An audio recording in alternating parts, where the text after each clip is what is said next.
देखो बहुत इंपॉर्टेंट है। यहां पर देखिए एक टॉपिक है वैज्ञानिक खोजों में क्या है बेटा, भारतीय एवं विदेशी वैज्ञानिकों का योगदान। वैज्ञानिक खोजें बहुत सी हुई हैं, तो उसमें देखा जाएगा कि कितने भारतीय लोगों ने क्या क्या आविष्कार किया है और कितने विदेशी वैज्ञानिकों ने क्या क्या आविष्कार किया है।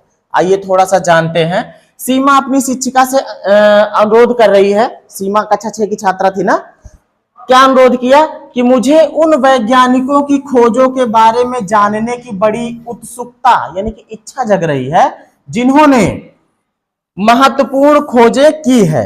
शिक्षिका ने उन्हें बताया कि प्राचीन काल से ही, पुराने समय से ही भारतीयों ने वैज्ञानिक खोजों के क्षेत्र में नेतृत्व किया है, गाइडेंस किया है, सबसे आगे चल रहे थे। ठीक है, प्राचीन काल में प्राचीन भारतीय वैज्ञानिक चाणक्य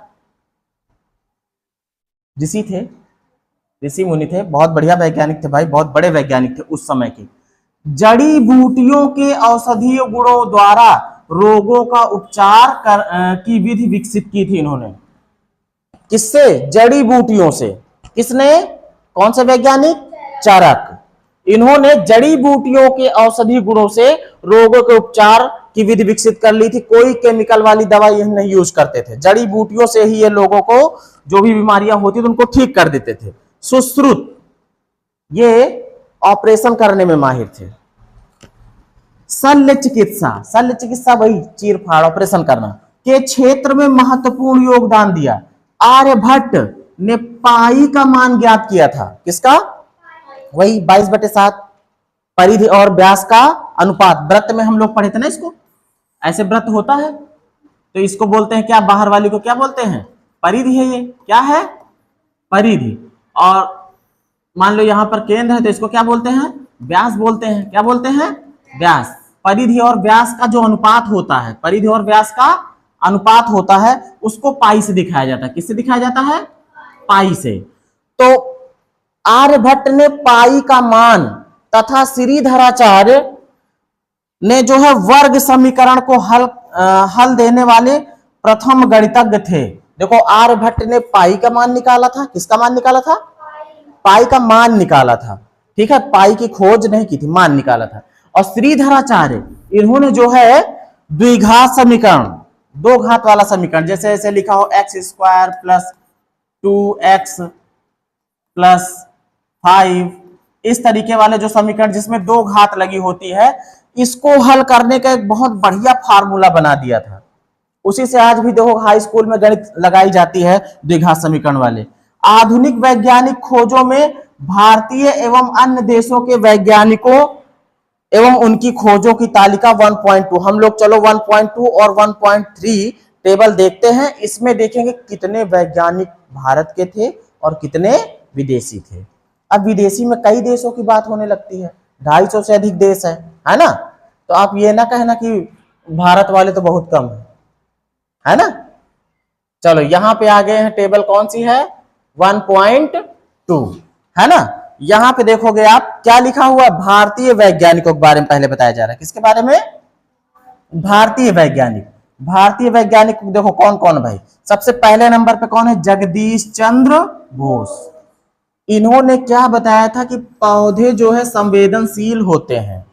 जैसे हमारे अंदर जो है संवेदनशीलता होती है, हमारे अंदर फीलिंग्स होती है, हमको भी गुस्सा आ जाता है, हमको भी खुशी का एहसास होता है, वैसे ही जगदीश चंद्र बोस ने बताया था कि पौधे भी जो है इतने ही संवेदनशील होते हैं जैसे कि हम इंसान या अन्य जीव। ये क्या करते थे, इनके गार्डन में एक जो है पौधा था और उसी के बगल में जब ये जो है वायलिन अपना बजाते थे तो पौधा झूमने लगता था, पौधा झूमने लगता था। इन्होंने कई बार ऐसा ध्यान दिया कि शायद हाँ ऐसा हो रहा कि नहीं हो रहा, लेकिन बाद में उनको पता लगा कि जब हम वायलिन बजाने लगते हैं तो पौधा झूमने लगता है। तो उनको ये पता लगा कि शायद जो है पौधे भी संगीत सुन के खुश होते हैं। फिर एक बार जो है वैज्ञानिकों की बहुत बड़ी सभा बुलाई गई थी, वहां पर जाके इन्होंने इस बात को साबित किया था। अपने पौधे को लेके गए थे, वहां रखे थे, बढ़िया से जब वायलिन बजाना शुरू किए तो पौधा मस्ती में झूमने लगा। तो इन्होंने, जगदीश चंद्र बोस ने क्या बताया था कि पौधे भी संवेदनशील होते हैं उनको भी सुख दुख का एहसास होता है। ये ना सोचो कि आपने कुल्हाड़ी मारी, पेड़ काट लिया तो उसको दुख दर्द नहीं हुआ होगा, उसको भी हुआ होगा। वैज्ञानिक जगदीश चंद्र बोस बता रहे हैं कि पौधों के अंदर भी जीव तो होते ही हैं भाई, बढ़ते हैं, है ना, अपने जैसे संतान भी पैदा करते हैं, तो जीव तो है ही है। ये भी बताया कि उनके अंदर भी संवेदनशीलता होती है, इसीलिए हरे पेड़ को कभी काटना नहीं, सूख जाए कोई बात नहीं। अब देखो सर सीवी रमन इन्होंने प्रकाश का प्रकीर्णन बताया था, रमन प्रभाव जिसे कहा गया था, रमन स्पेक्ट्रम, कि प्रकाश किस तरीके से फैलता है। ठीक है, तो प्रकाश के प्रकीर्णन के बारे में बताया था। फिर डॉक्टर जानकी अम्माला साइटोजेनेटिक्स के बारे में बताया था। फिर SN. Bose quantum mechanics, God particle, God माने भगवान होता है ना, क्वांटम मैकेनिक्स के बारे में इन्होंने खोज किया था। गॉड पार्टिकल कहने का मतलब एक जो है बहुत बड़ी मशीन बनाई जा रही है जिसे LHC कहा जाता है। क्या कहते हैं, बहुत पुरानी बात हो गई है, अभी नई बात नहीं है। LHC इसको बोलते हैं लार्ज हेड्रॉन कोलाइडर। ये जमीन के अंदर जो है इस तरीके से पाइप नुमा एक संरचना बनाई गई है, मतलब काफी बड़ी है, छोटे से मैं बना रहा हूं। इसके अंदर जो है गॉड पार्टिकल, ये इसका परीक्षण किया जाएगा और ये पता लगाने की कोशिश की जाएगी कि ये दुनिया कैसे बनी, ये दुनिया कैसे बनी। ठीक है, तो उसमें देखो दुनिया कैसे बनी, उसमें जो है खोज किया किसने, एस.एन. बोस ने। क्या बताया है, क्वांटम मैकेनिक्स या फिर गॉड पार्टिकल। अब देखो मेघनाथ साहा तापीय आयनीकरण या साहा समीकरण कहते हैं उसको। कैसे ताप पड़ने पर या ताप जब बढ़ता है तो गैसों का कैसे आयनीकरण होता है, कैसे उस पर चार्ज आ जाता है, निगेटिव चार्ज या पॉजिटिव चार्ज आ जाता है, उसके बारे में इन्होंने बताया था।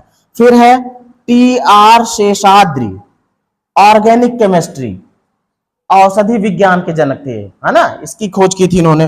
फिर इसके बाद क्या, होमी जहांगीर भाभा परमाणु या कॉस्मिक विकिरण का जो है इन्होंने क्षेत्र में योगदान किया था, परमाणु के बारे में बताया था। और होमी जहांगीर भाभा, ये जो आप सुने होंगे विक्रम साराभाई, नहीं सुना होगा ना, अभी देखो मंगलयान भेजा गया था ना, इसरो सुनो, इसरो,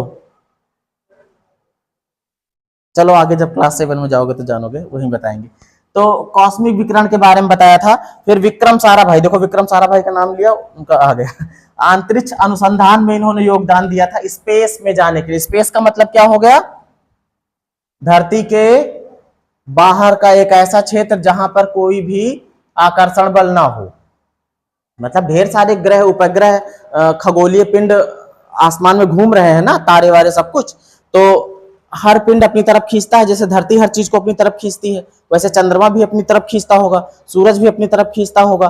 तो मतलब कोई तो ऐसी जगह होगी जहां पर किसी का आकर्षण बल नहीं लगता होगा। जैसे चुंबक है, जब पास में लोहा आता तभी तो खींचता है, जब उसको दूर ले जाओगे थोड़ी खींचेगा, है ना। तो इसी तरीके से जो है धरती या फिर अन्य खगोलीय पिंडों या फिर तारों के आकर्षण क्षेत्र के बाहर वाला क्षेत्र, उसको बोलते हैं, क्या बोलते हैं, अंतरिक्ष बोलते हैं। क्या बोलते हैं, अंतरिक्ष। तो अंतरिक्ष अनुसंधान में योगदान दिया था किसने, विक्रम साराभाई, अंतरिक्ष अनुसंधान। फिर देखो डॉक्टर APJ अब्दुल कलाम, इनका तो नाम खूब सुने हो, बुक में भी नाम है ना। इनका दूसरा नाम क्या है,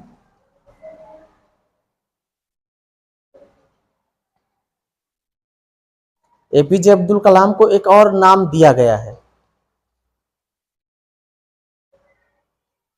इन्होंने एक किताब लिखी थी, wings of fire, missile man कहते हैं इनको। क्या कहते हैं, मिसाइल मैन, याद रखना, मिसाइल मैन किसे कहते हैं, डॉक्टर APJ अब्दुल कलाम को। इन्होंने क्या बनाया भाई, प्रक्षेपणास्त्र, ये गलत लिखा है, प्रक्षेपणास्त्र होता है, शस्त्र नहीं अस्त्र है।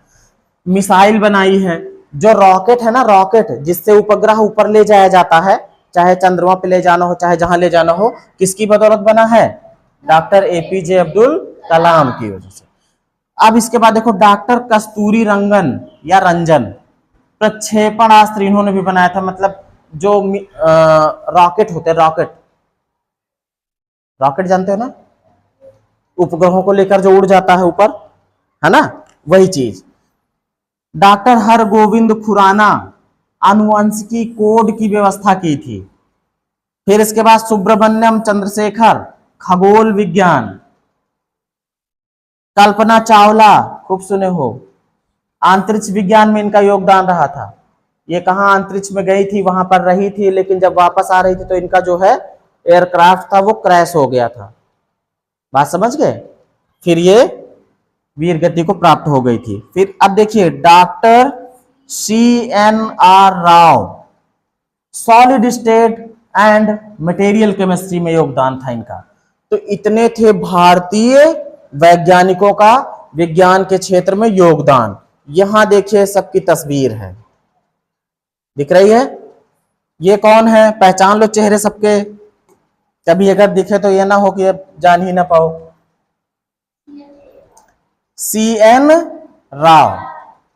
CNR Rao, solid state and material chemistry के जनक। CV रमन, इन्होंने रमन स्पेक्ट्रम को बताया था, मतलब विकिरण, प्रकाशों का प्रकीर्णन, विकिरण। होमी जहांगीर भाभा, परमाणु, है ना। कल्पना चावला अंतरिक्ष यात्री थी, है ना। APJ Abdul Kalam missile man, missile man.